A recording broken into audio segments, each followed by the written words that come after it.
Many thanks to Squarespace for sponsoring this week's video. So here's a blast from the past. Who remembers these things? I don't even know what they're called. I think like plasma balls. Let me turn this off so you can see it better. Plasma balls or something like this, but I just remember having one of these when I grew up and just being completely mesmerized by this thing. Anyway, I saw one on sale somewhere and I absolutely had to have it. I figured you all might appreciate it as well. So pretty cool. If you do know the name of this thing, if you could leave it in the comments section below, because I was searching for one for quite a while and I could not recall what it was, what the name of it was to save my life. So anyway, so I've wanted to go through this experiment or a challenge, if you will, for quite some time now, where I take one photo and I edit it in the same exact fashion across multiple editing platforms to see if A, you can tell which editing platform edited which photo, and B, perhaps most importantly, to determine which end result you like best. Sort of like that old Pepsi Challenge commercial from the early 80s.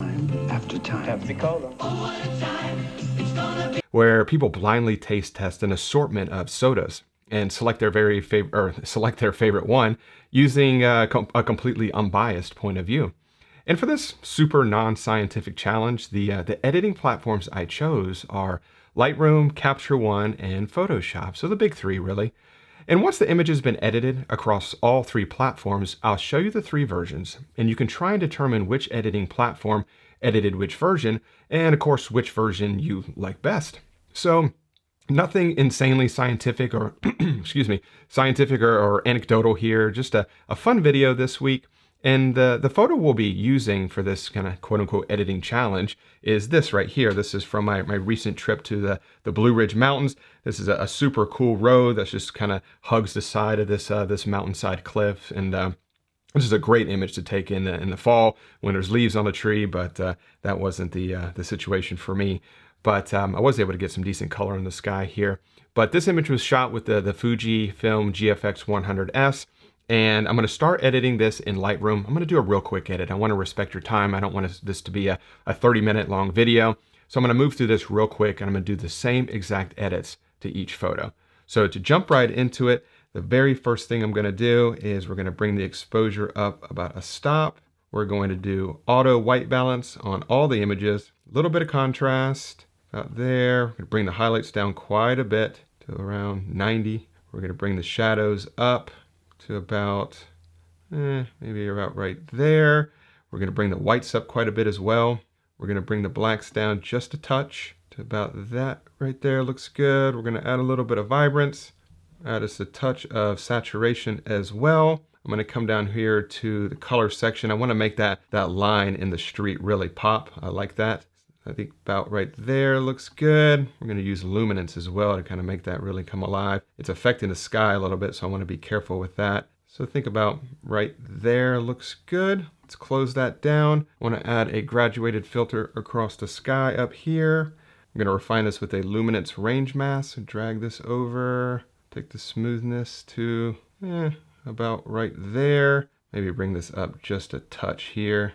Let's take a quick look at this again. I think that looks good enough right there. We're just going to reduce the exposure just a little bit. We're going to bring the highlights down some. Reset that white point there. Add a little bit of contrast in the sky, just to add a little bit of structure to the clouds there. Maybe kind of pop a little bit more. I think something about like that looks pretty good right there. Just toggle this on and off. I think that looks good. And then last but not least, I'm just going to come down here to not detail, to the effects section. And we're just going to add a vignette to this image. About right there. This is where we started. This is where we're at right now, before and after. I think that looks good right there. Now the next platform we're going to edit this in is Capture One. I'm going to go through the same exact process here. I'm going to add a stop of exposure about there, a little bit of contrast. We're going to add some saturation to this image. We're going to bring the highlights down to about 90. Again, we're going to bring the shadows up. Look at all that shadow recovery. To around 40-ish. About right there looks good. We're going to bring the whites up. We're going to bring the blacks down to about right there. I think I'm going to bring down that exposure just a touch here. I think that looks good. And then we're going to come down to, or come over here to color, yellow. We're going to boost that saturation of the yellow channel. At the same time, we're going to increase the lightness of the yellow channel to about right there.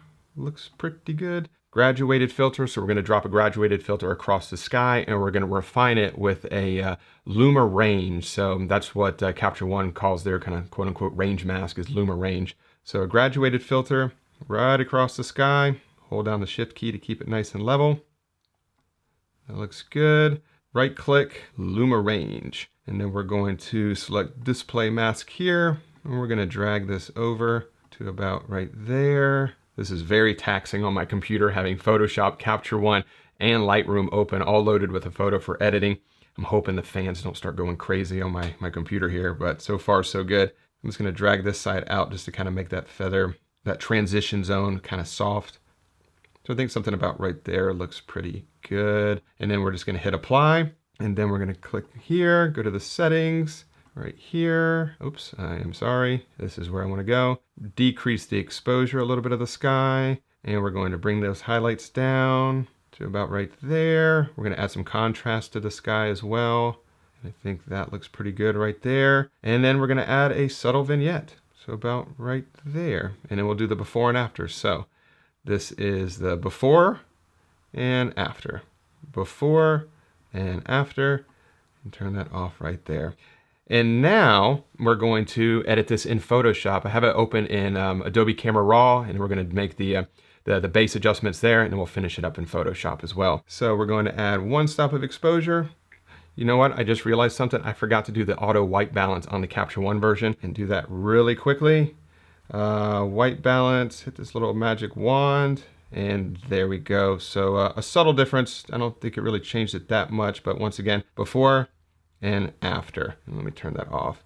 All right, now I'm going to finish this up in Photoshop. So I'm going to come over here to exposure with one stop of exposure, little bit of contrast. We already did the auto white balance there. We're going to bring the highlights down to about 90, and then we're going to bring the shadows up to around 40. The whites are going to come up to around 40, and we're going to bring the blacks down just a touch. I think about right there looks good. We're going to add a little bit of vibrance, a little bit of saturation. I think about right there looks good. And then we're going to, I think that's good for this. Yeah, and then we're gonna hit open. And then this is gonna go ahead and open it up in actual Photoshop. And we're gonna use a luminosity mask to decrease the exposure level or the luminance of the sky. And we'll also add the vignette in there as well. So let me come up here and enlarge this. Let me let my computer catch up. We'll take a second here. There we go, whoops.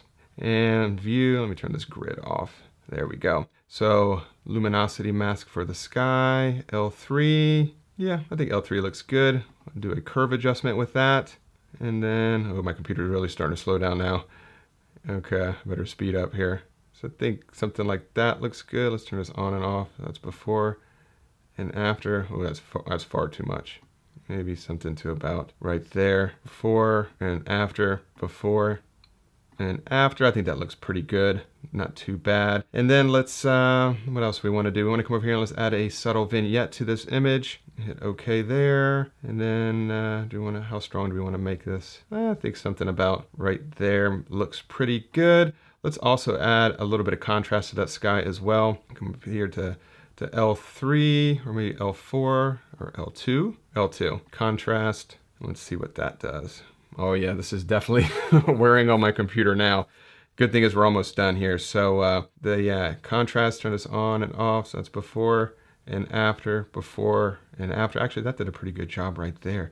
Oh yeah, we got to do the yellow color as well. So let me go over here to filter, send this back to camera raw, and then we can actually go in there and we can adjust the saturation of the yellow channel. We can also increase the luminance value of the yellow channel as well. So let's come over here to color mixer, set this to saturation, bring those yellows up to around there, go to luminance, bring the luminance value of the yellows up as well, and then hit OK, and then let this catch up. And there is the final version in Photoshop as well. So as you can see, we did an extremely close, accurate, or I should say very, very similar edit across all three platforms, Lightroom, Capture One, and Photoshop. And what I'll do is I'll show all three final versions on the screen now. put a corresponding letter on each image, A, B, or C. And then you can just take a minute, review them, and try and figure out which image you think came from which editing platform. And of course, perhaps most importantly, which image you like best. So here are those images now.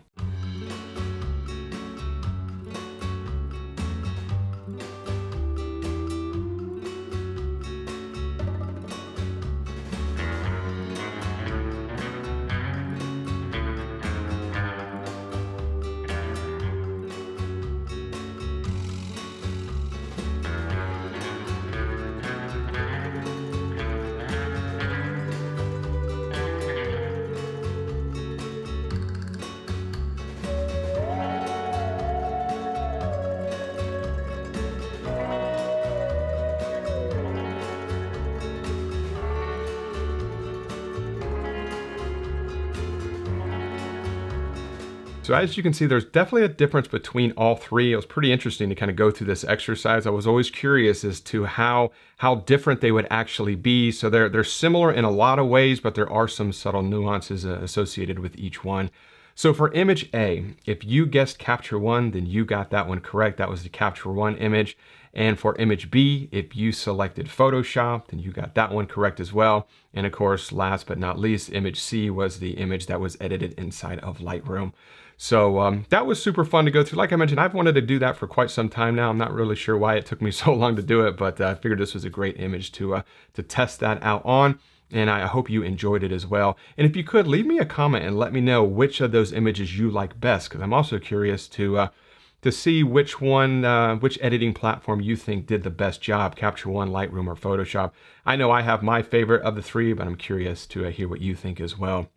Now, before I do wrap up this week's video, I do want to say a big thanks again to I almost did it again, to the sponsor of this week's video, which is Squarespace, who I use for all of my website and e-commerce needs. Squarespace provides a dynamic and attractive online platform to create your website. You can display your photography using Squarespace's professional portfolio designs and customize the layout and look and feel of your gallery just so you can make it your own.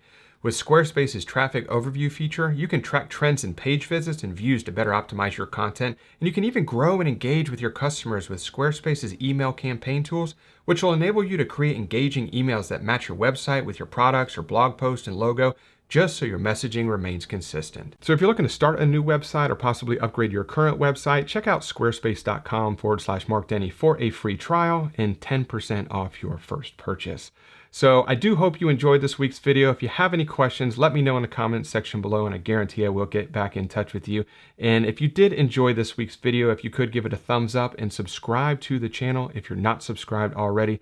And as always, I really do appreciate you watching this week's video, and I will see you all next Wednesday.